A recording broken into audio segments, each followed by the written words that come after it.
Unless lack commercial substance हो, या फिर कहता है fair value of neither the asset,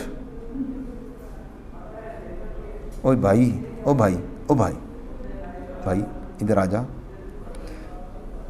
received nor the asset given up is reliably measurable। ना दोनों के एसेट की ना मैयर हो सकती हो तो क्या करोगे, कैरिंग अमाउंट लोगे ना, नीचे लिखा हुआ है, फिर क्या करोगे,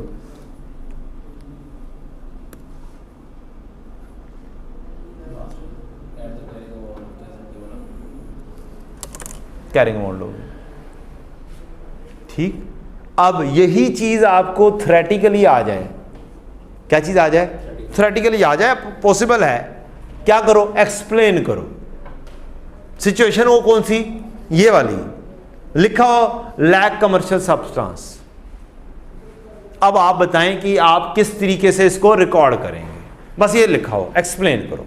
उसका फेवरेट एरिया थ्योरेटिकली दे देना, एक्सप्लेन, चुप करके आएंगे, यहां पर आएंगे, ये वाले पैरा में से ये 4 लाइंस कॉपी करेंगे, एक्सचेंज फेयर वैल्यू के ऊपर लेना है, अनलेस कमर्शियल सब्सटेंस लैक कर रही हो, फेयर वैल्यू दोनों की ना मैयर हो रही है, तो हम क्या करेंगे, कैरिंग वैल्यू और एसेट गिवन अप प्लस और minus cash paid, plus cash paid if हमारी फेयर वैल्यू ज़्यादा हो जाए, पे कर रहे होंगे हम, कहानी खत्म, आराम से देख देख के। तो एक्सचेंज के 4 रूल्स जो हम याद कर करके थक जाते हैं, पता नहीं क्या क्या हैं, कहां पर मौजूद हैं, सिर्फ 2 जगहों पे, एक डेफिनेशन, एक ये। एक्चुअल में ये जनरली कितने रूल है, 2, fair value asset given up plus minus cash paid, दूसरी जगह ये, ना तो इसकी मैयर हो रही हो ना उसकी मैयर हो रही हो, लैक हो तो फिर कैरिंग अमाउंट लेनी हमने, फेयर वैल्यू है जो सी अवेलेबल हो। ले जी, एक्सचेंज की कहानी ख़त्म हो गई। अब आते हैं हम एक्सचेंज की कहानी के अंदर एक छोटी सी चीज़, छोटा सा क्वेश्चन, मैं इसमें सिर्फ cost of new asset determine करवाऊंगा।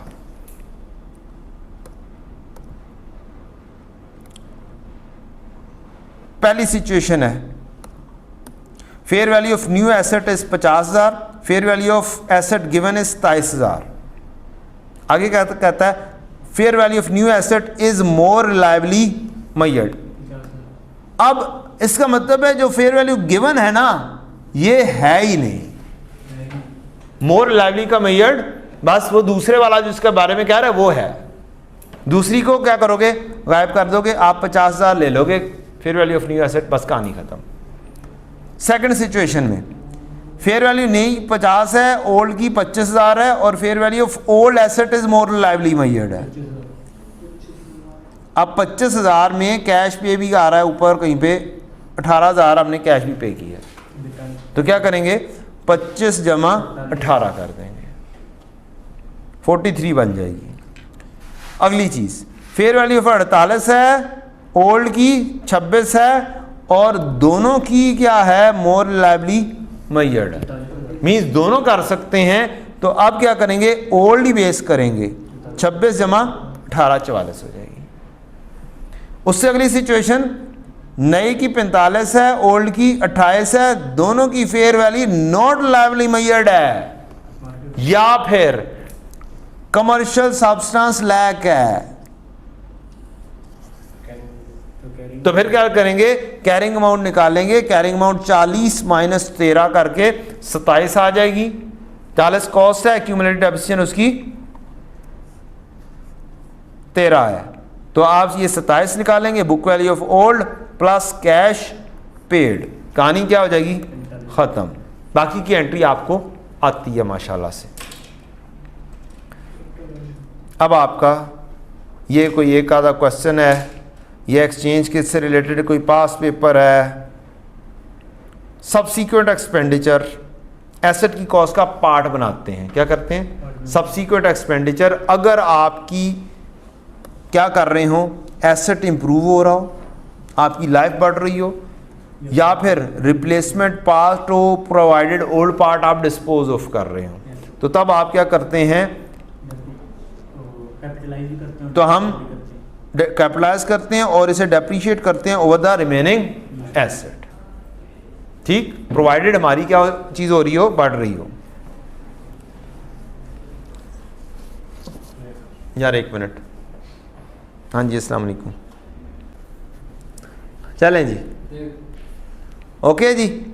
तो अगर आपका कोई ऐसे सब्सिक्वेंट एक्सपेंडिचर है, मसलन बुक वैल्यू 60 थी, कोई ऐसा एक्सपेंडिचर आया जिसकी वजह से आपको क्या करना पड़ा, ऐड अप करना पड़ा कोई ख़र्चा, तो आपने ख़र्चा ऐड किया, रिमेनिंग लाइफ यहाँ पर फाइंड की और डेप्रीसिएशन फिर बनेगी आपकी पुराना WDV को, जो पुरानी रिमेनिंग लाइफ है पूरे साल की, प्लस ड्यूरिंग द ईयर आपने क्या किया, एक एडिशन की और 3 महीने पहले एडिशन की, तो उस वक्त रिमेनिंग लाइफ 5.25 रहती थी, तो आपने क्या किया, दोनों की अलग-अलग डेप्रीसिएशन की। यहाँ पर जब पहुँच जाएंगे तब आगे काम का नहीं आसान है, मीन्स आगे दोबारा से रिमेनिंग लाइफ फाइंड करेंगे और यहाँ पर रिमेनिंग लाइफ इकट्ठी करके आगे चला देंगे काम।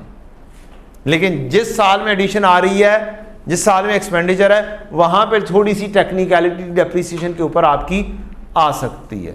अगर साल के शुरू में हो कोई टेंशन नहीं, साल के एंड पर हो कोई टेंशन नहीं, मिड में हो थोड़ी सी टेंशन होगी। ठीक है जी। अगली इंपॉर्टेंट चीज़ जो मैं पहले भी बता चुका हूं कि कॉस्ट ऑफ टेस्टिंग में आपकी क्या चीज़ हो चुकी हुई है, चेंज आ चुकी हुई है। आपने कॉस्ट ऑफ टेस्टिंग अगर साथ आ रही है इसके सेलिंग सैम्पलिंग कॉस्ट आ रही है, तो ये एसेट की कॉस्ट का पार्ट नहीं बनेगी, ये प्रॉफिट एंड लॉस में जाएगी। लेकिन अगर खाली लिखा हुआ है कॉस्ट ऑफ टेस्टिंग रन, तो फिर आ जाएगी।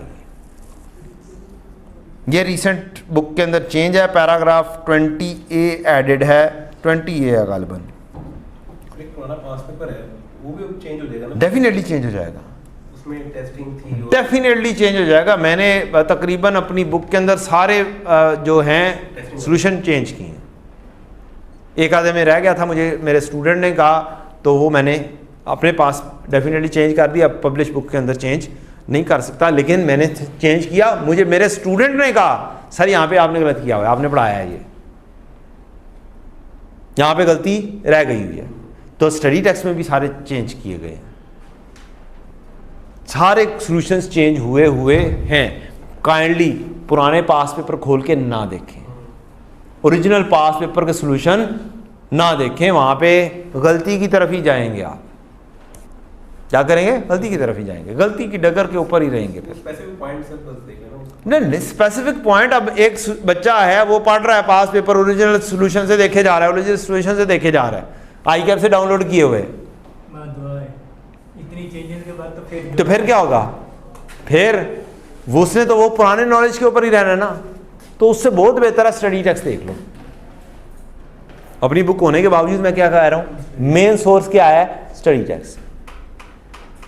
मेन सोर्स क्या है, स्टडी टेक्स्ट। मैंने भी तो उसी को ही फॉलो किया ना, मैंने भी तो उसी को फॉलो करके देख के चीज़ों को अपनी बुक में चेंज किया है।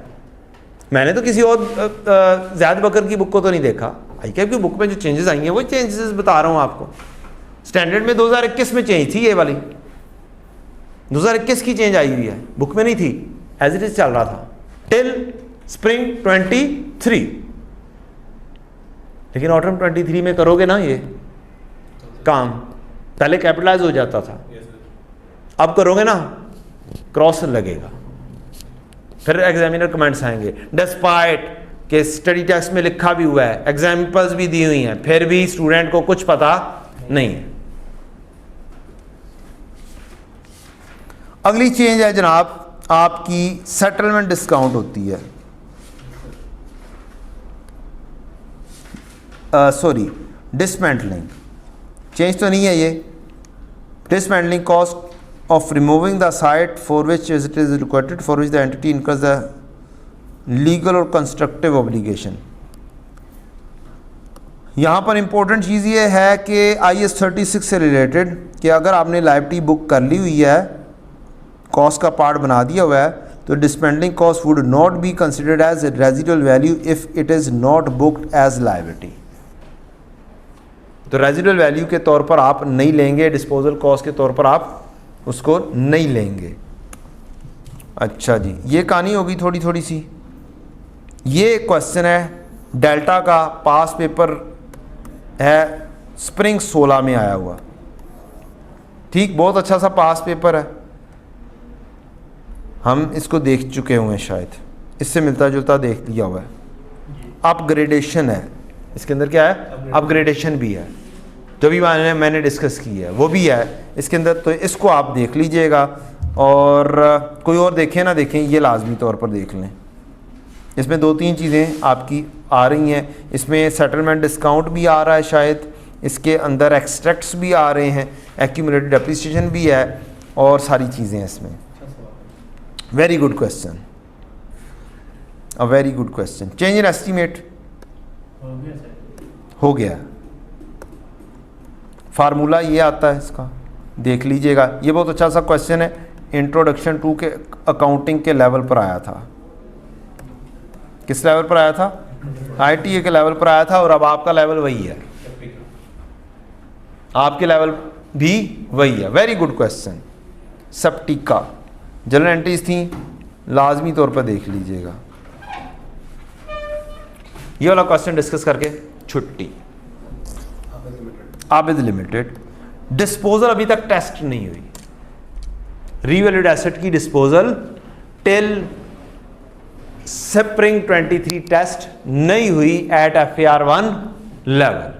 बाकी सारी चीज़ें एक दुका करके चेंज टेस्ट हो चुकी हैं। एस्टीमेट दरमियान में फेंकता रहा है, पियानो लिमिटेड, सुकी लिमिटेड, फिर वो कंपोनेंट का क्वेश्चन भी उसने पूछ लिया हुआ है।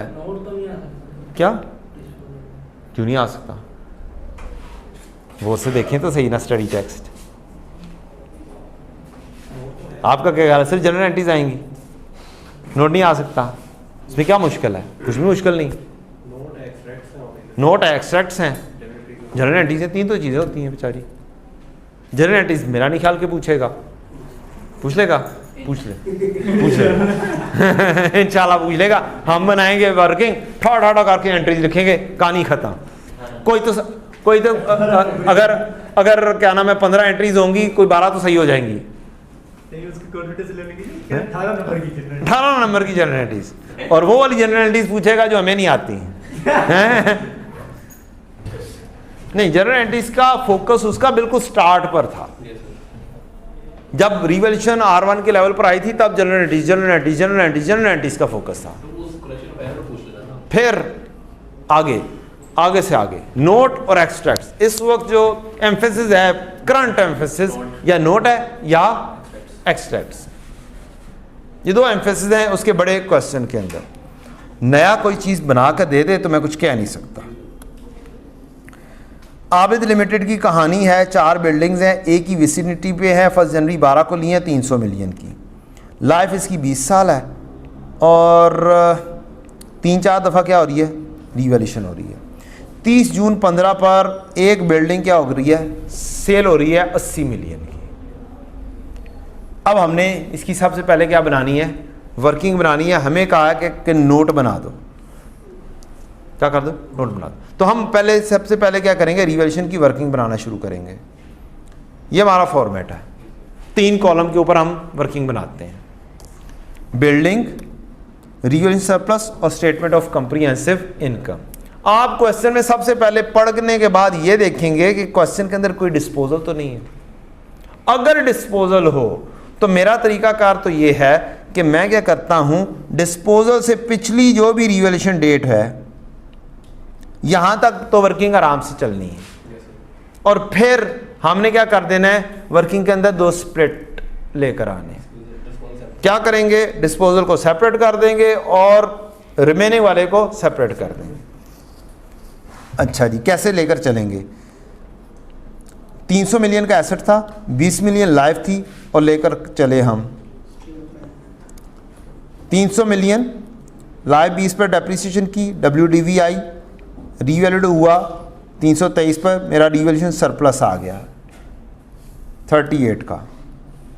अब इसको हमें करना है डेप्रीशिएट, जहाँ पर रीवैल्यूड अमाउंट आएगी यहाँ पर आप रिमेनिंग लाइफ निकाल लेंगे।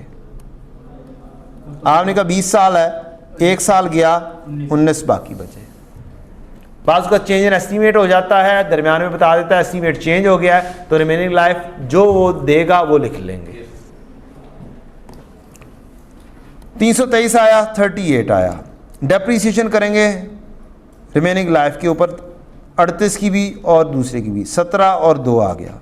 WDV ये आ गई।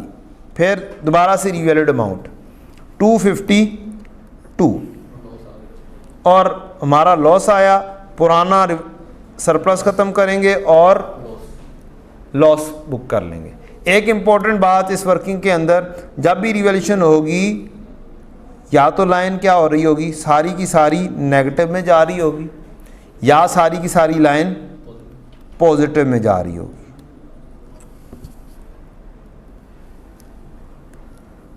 डेप्रीसिएशन करेंगे, इसका भी हिसाब किताब रखने के लिए डेप्रीसिएशन कर देंगे, लेकिन इसकी जर्नल एंट्री नहीं होगी। WDV आ जाएगा, फिर से रिवैल्यूएशन हो गई, अपवर्ड गई, पुराना लॉस देखेंगे, बाकी का सरप्लस आ जाएगा। ये जो ही आ जाएगी कौन सी वाली रिवैल्यूएशन की डेट, इस 30 जून से पिछली रिवैल्यूएशन। यहां पर हम कर देंगे स्प्लिट इस वर्किंग को 2 हिस्सों में। कितने हिस्सों में? 2 हिस्सों में। वो वाली वर्किंग जो एसेट्स रिमेनिंग रह जाने वाले हैं, डिस्पोज ऑफ हो जाने वाले हैं, और जो रिमेनिंग रह जाने वाली हैं, उनको दोनों को कर देंगे अलग अलग।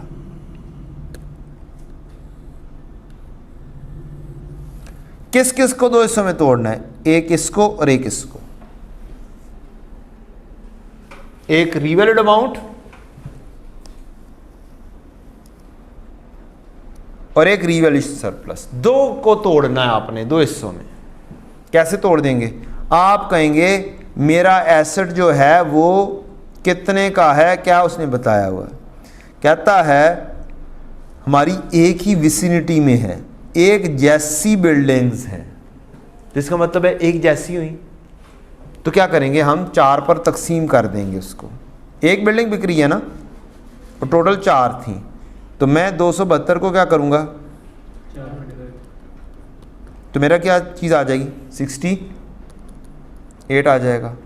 17 को तकसीम करूँगा 4 पर, क्या आ जाएगा? 4.25 आ जाएगा। अब आप क्या करेंगे? 272 में से 68 पूरे हो गए, तो बाकी कितने बच गए? 204। मीन्स आप इसका एक हिस्सा इधर ले आएंगे, एक हिस्सा इधर ले जाएंगे, 2 हिस्से कर देंगे। इसी तरह से यूएन सरप्लस का एक हिस्सा इधर आ जाएगा, दूसरा हिस्सा इधर चला जाएगा। 2 हिस्सों में बांटा गया। ठीक है।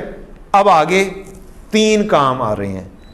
एक है डेप्रीसिएशन ऑफ डिस्पोज्ड एसेट, पहला काम 6 महीने की डेप्रीसिएशन। उसके लिए ये हमारे पास 68 है। यहाँ पर रिमेनिंग लाइफ हम मालूम की हुई है, कितनी थी जी? 17 साल थी। डिवाइड बाय 17 करेंगे, 68 डिवाइड बाय 17 मल्टीप्लाई बाय 6/12, 2 आ जाएगा। इसी तरह से 4.25 तकसीम 17 ज़रब 6.12 ये आ जाएगा। पहला काम। दूसरा काम, आप इसकी WDV of disposal get out बोल देंगे, क्योंकि एसेट को क्या करना है? डिस्पोज ऑफ करना। तो ये सारे का सारा गेट आउट हो जाएगा, नील कर देंगे इसको। ये 2 चीज़ों को रिप्रेजेंट कर रहा है, एक रिवैल्यूड अमाउंट, एक इसकी एक्यूमुलेटेड डेप्रीसिएशन। ठीक है जी, 2 हिस्से। रिवैल्यूड अमाउंट इसकी 68 है, एक्यूमुलेटेड डेप्रीसिएशन इसकी 2 है। डन हो गया जी। तो ये 2 हिस्से आपने कर दिए।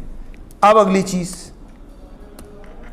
अब आप आएंगे, तीसरा काम आपका है रिमेनिंग एसेट की डेप्रीसिएशन। इसके लिए हमारे पास ये 204 है, तकसीम 17 करेंगे 12 आ जाएगा। 12.75 है, तकसीम 17 करेंगे 0.75 आ जाएगा। यह आपने काम किया, आपकी वर्किंग क्या हो गई, मुकम्मल हो गई। अब आपने बनाना है इसका नोट। तो आखिरी साल का नोट पहले बनाते हैं। किसी भी ईयर एंड पर एसेट अकाउंट अपनी कॉस्ट या, क्यों बेटा जी, रीवैलिड अमाउंट पर मौजूद होता है। किस पर होता है? किसी भी ईयर एंड पर एसेट अकाउंट अपनी कॉस्ट या रीवैलिड अमाउंट पर मौजूद होता है। तो हम देखेंगे हमारा साल कौन सा है, कौन सा साल कर रहे हैं हम, 2015, ये वाला करने लगे हैं। क्वेश्चन से पूछेंगे, क्वेश्चन बताओ 31 दिसंबर 14 पिछले साल के एंड पर हमारा एसेट किस पर मौजूद था, क्वेश्चन से पूछेंगे। यहां पर जाएंगे, क्या 31 दिसंबर 14 पर मेरा एसेट 252 पे मौजूद है? Yes sir.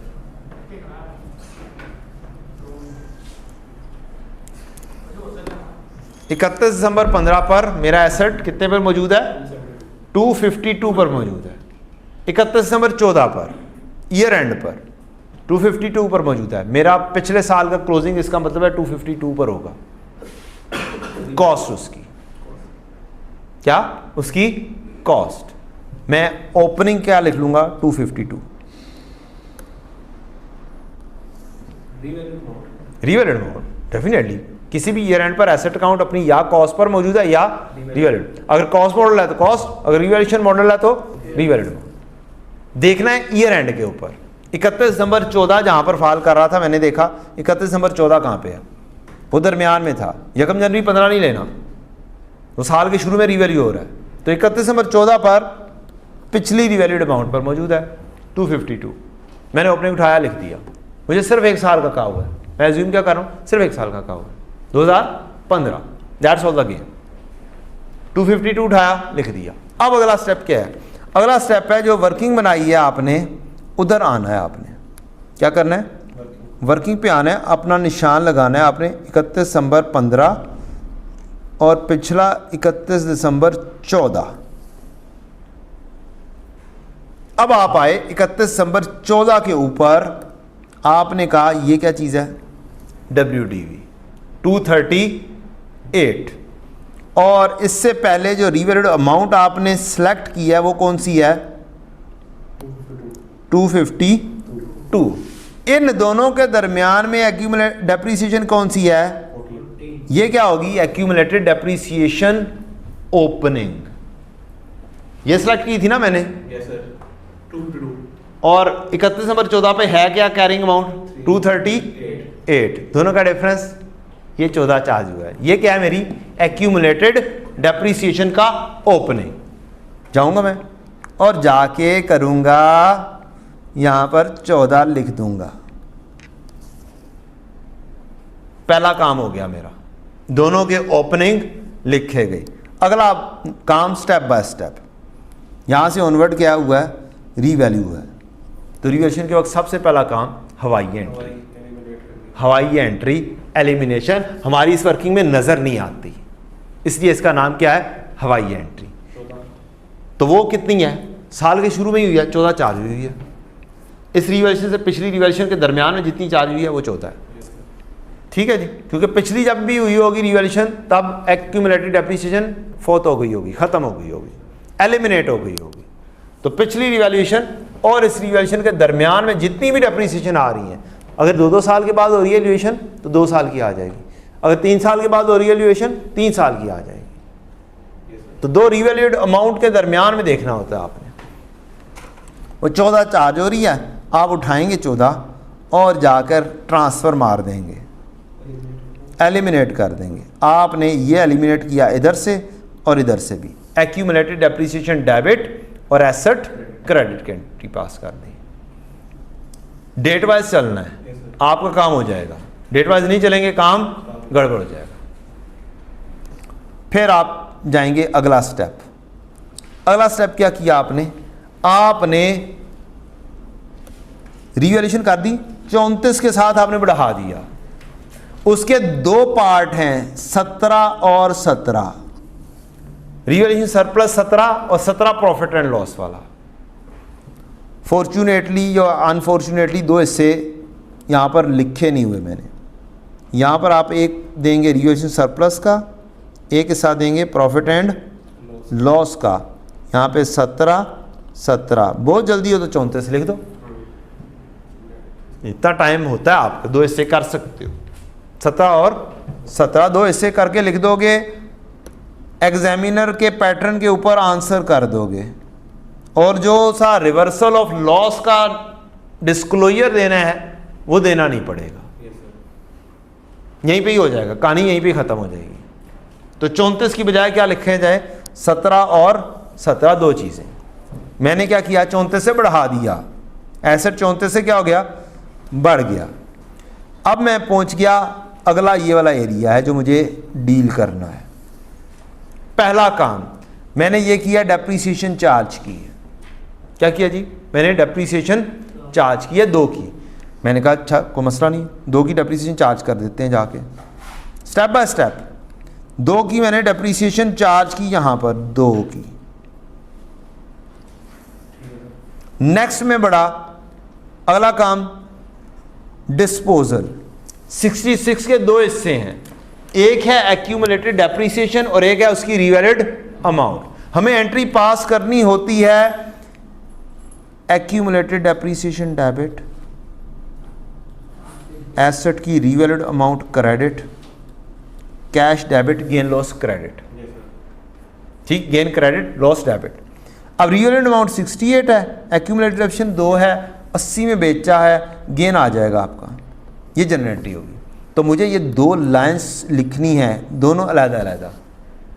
68 को एसेट के ग्रॉस कैरिंग अमाउंट में और 2 को कहां पर, और ये मेरी इसके बाद ही मुझे मिल जाएगी। ये टॉप पे क्या मिल रही है मुझे, रिवैल्यूड अमाउंट, और उसके बाद मुझे क्या मिल रही है, डेप्रीसिएशन जो मैं चार्ज कर चुका हूं। तो मैं 2 जगहों पे जाऊंगा और 2 जगहों पे जाके क्या कर रहा हूँगा, एक्यूमुलेटेड डेप्रीसिएशन निकाल दी मैंने, सॉरी एक्यूमुलेटेड डेप्रीसिएशन नहीं, डिस्पोजल कॉस्ट निकाल दी, और ये मैंने एक्यूमुलेटेड डेप्रीसिएशन निकाल दी। तरतीब से मेरी डिस्पोजल की कहानी ख़त्म हो गई। अब मेरा काम है, अगला काम जो मैंने काम किया हुआ है, वो मैंने काम किया हुआ है इस कॉलम के अंदर, मैंने डेप्रीसिएशन मज़ीद चार्ज की हुई है 12 की। मैं जाऊंगा और जाकर ये 12 यहाँ पर जाकर लिख दूंगा, 2 जमा 12, 14 को छोड़ो मारो गोली, ऐसे प्रेजेंट करो, 2 जमा 12। एग्जामिनेशन स्टाइल की बात कर रहा हूँ, 2 जमा 12, कहानी ख़त्म। मेरा कहाँ से चीज़ें मैच करनी चाहिए, क्रॉस वेरीफाई क्या होगा, मेरा क्लोजिंग ग्रॉस कैरिंग अमाउंट का क्या है, बाकी रह जाने वाला 204, उसकी एक्यूमुलेटेड डेप्रीसिएशन क्या है, बाकी की 12। डन, हंसते रहो, बाहर बंदा आके ਤੁਹਾਡਾ इंतज़ार करता पिया है कि सर कदों ख़त्म कर देने। 204 और क्लोजिंग 12, बुक वैल्यू मैच होगी किससे, 192 से। आपकी सारी चीज़ें क्या हो जाएंगी, मैच हो जाएंगी। अगला नोट इंपॉर्टेंट कौन सा बताया था, रिवैल्यूएशन सरप्लस वाला, मूवमेंट बतानी है किस साल की, करंट ईयर की। कहां से बनेगा, ये कॉलम है, कहां से शुरू होगा, ओपन, लास्ट ईयर का क्लोजिंग क्या है, 0। लास्ट ईयर का क्लोजिंग क्या है, 0। यहां से शुरू होगा, कितना बना, 17 का, 17 का क्रिएट हुआ।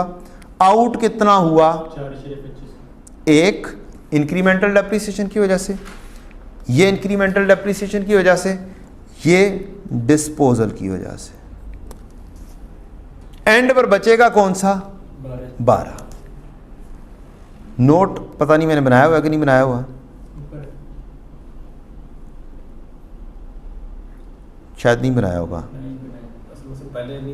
पहले नहीं होता था तो वो एज इट इज चला गया। रिवैल्यूएशन सरप्लस का नोट, ओपनिंग आएगा 17, इंक्रीमेंटल डेप्रीसिएशन ओपनिंग आएगा 0, क्रिएट हुआ है कितना 17, इंक्रीमेंटल डेप्रीसिएशन डिस्पोजल की वजह से, और क्लोजिंग कितना है 12, क्लोजिंग कितना है, वर्किंग से देख के लिखो, रिवर्स इंजीनियरिंग करो, मैच करेगा। इंक्रीमेंटल डेप्रीसिएशन 0.75 और 0.125 ये जमा कर दोगे। ये क्या है डिस्पोजल की 4.125, डिस्पोजल की वजह से 4.125, इंक्रीमेंटल डेप्रीसिएशन बैलेंसिंग निकाल दो, वही वाली आंसर आ जाएगा। ये आपका नोट तैयार हो गया। देख के कहानी ख़त्म, पैसा हजम। Thank you and best of luck.